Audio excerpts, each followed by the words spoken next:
Willie D Live. What's up, family? You're not going to believe this one.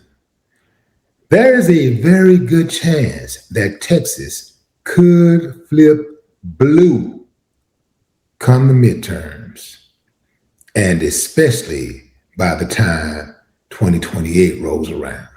Yeah, fam, you got Republicans who are defecting. They're not just leaving, they're going over to the left. Yeah, you don't say. And Donald Trump, your president, is hot. Boy, he is mad. Yeah, he just canceled a rally, reportedly Friday, because only 4 people showed up. This is a rally in Texas, fam. Only 4 people showed up for Trump in Texas? You don't say. People are mad because of these gas prices. They're mad because of these food prices, the cost of living, man. They like, man, you lied to us. Can you believe people got conned by a con? This is crazy, man. It is crazy. 4 people shows up for a rally at a Trump event. Not 1, not 2, not 3, not 4, but 4.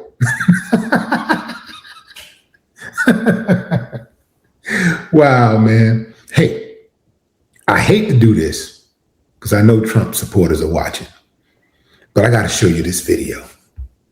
Texas voters are also starting to show signs of buyer's remorse. A recent poll from Texas A&M University found that Trump now has a net negative favorability in the Lone Star State, a state he carried by 13 points in the last election.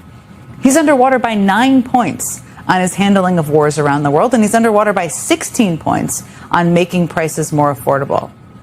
And Texas Democratic Senate candidate James Talarico is doing everything he can to capitalize on Trump's broken promises and messy public breakups. After Cornyn lost his primary, Talarico reached out to Cornyn supporters, telling them they have a place in his campaign, and his outreach to disaffected parts of the Trump base appears to be working. That's how you do it. Let me move this around.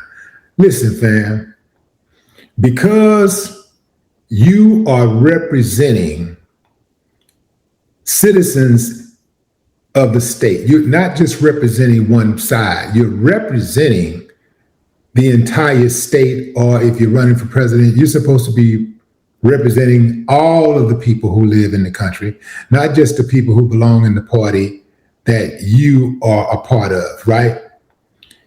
As a Senate candidate, Talarico reached out to John Cornyn's fan base. John Cornyn was the incumbent senator who lost his primary to Ken Paxton, a Trump boy, a Trump do boy, right? So Talarico said, you know what? Look, I got something for y'all, man. You know, I'll fight for you. You know, come over here with me. So he's been able to get a lot of those Republicans to come on his side. He's going into counties around Texas that have historically voted Republican.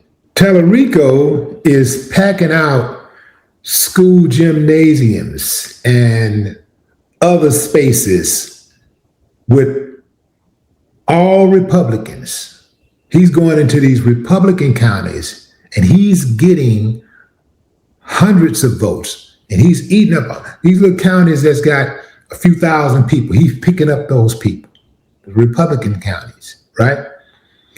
Now listen, I hate to play this video again, but I'm going to play this video. Now I ain't going to do you like that. Yes, I am. I mean, this week, Talarico picked up the endorsement of one of the lawyers who defended Ken Paxton during Paxton's impeachment trial before the Texas Senate.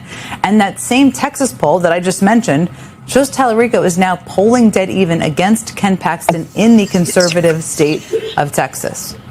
As voters grow more and more dissatisfied with Trump and his party, and that's what looks like is happening, even in places where Trump's support was once strong, can candidates like James Talarico convince voters to choose another path? That is the question.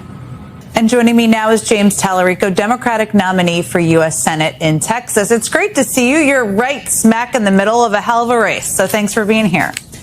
Part of your Thanks for path, having I me. wanted to start. Yeah, it's great to see you.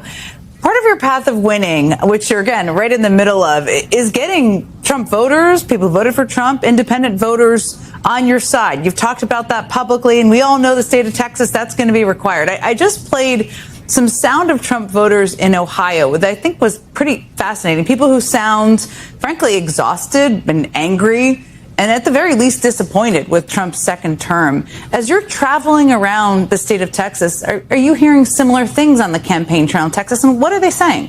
Yeah, I'm hearing the exact same thing, and it's from folks all over the state of Texas. It's from people in my family. It's my friends who voted for Donald Trump in the last election. They thought he was going to lower costs. They thought he was going to end the wars. They thought he was going to drain the swamp. They thought he was going to release the Epstein files. And now, And they thought he was going to be hard on black people. they're feeling pretty disillusioned because on all four counts, the president and this administration has failed them. And so what we're trying to do in this campaign is extend an open hand rather than a closed fist to our neighbors who feel like they've been conned, who feel like they've been let down. And I think we're seeing the fruits of that movement already in the state of Texas. You know, we have 45,000 volunteers signed up to help us organize in communities across the state. We've shattered grassroots fundraising records, all without taking a dime from corporate PACs, and we're leading in the polls against Ken Paxton. So I feel like this big tent that we're building in Texas is really going to shock the world in November of this year when we win our state. One of the issues I've been really wondering how it's playing is, of course, the war in Iran. And you and I have talked about this before, much earlier in the war, which started right around the time of when you became the nominee. It feels to me like one of the reasons people are frustrated is because, well, it's been over 100 days and Trump has claimed nearly 40 times that the war was close to an end. It's clearly not. I just wonder, as you have been talking to voters and they're digesting the war, have you seen a breaking point, or have you seen a decrease in support even over that period of time since the war began? People who may have wanted to give him a chance on it in the beginning. Oh, absolutely. And the skyrocketing gas prices all over our state is the straw that is breaking the camel's back in Texas, because Texans were already struggling to afford the basics, groceries and utilities and insurance and prescription drugs, childcare, the things that we need to get by. And now you add these high gas prices on top of it. And again, you're seeing a bipartisan backlash to these crazy policies, whether it's this disastrous war in the Middle East, whether it's these crazy tariffs that are driving up prices at the grocery store and across the state. People are they're ready for serious leaders who are going to bring both parties together to actually improve the lives of Texans. Okay, that's enough of that mumbo jumbo. Here's the deal, fam. Talarico has a chance. He has a very good chance at becoming a senator and being able to impact the state. Having said that, if he does not reach out to the grassroots black organizations in Texas, he's cooked. Primarily in Dallas County and in Harris County, where I live. The Republican voters who voted for Trump and who voted for Corin all of those years as they helped destroy Texas. Let me tell you something. I feel nothing for none of them.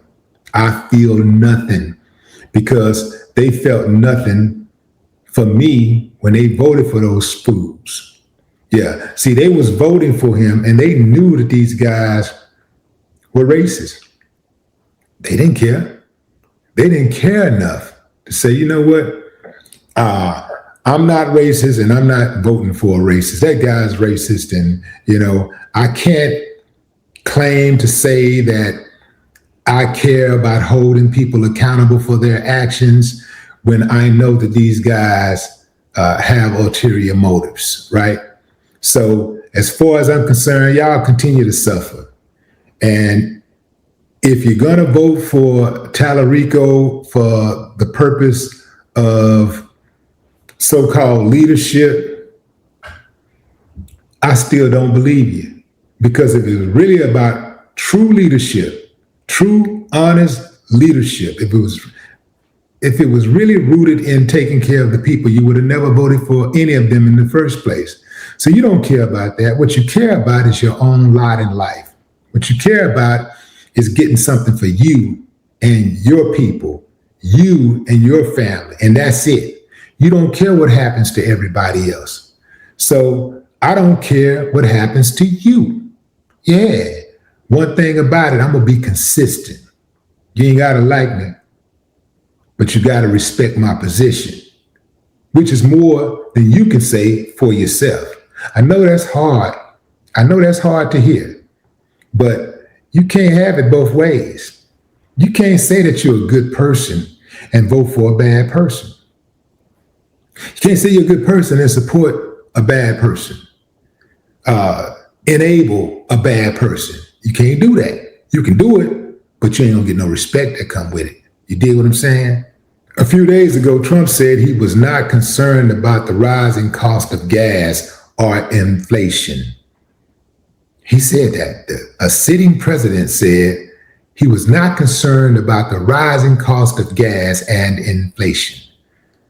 I guess I wouldn't be concerned about the rising cost of gas and inflation either if I had $5 billion of taxpayer money. No more talk.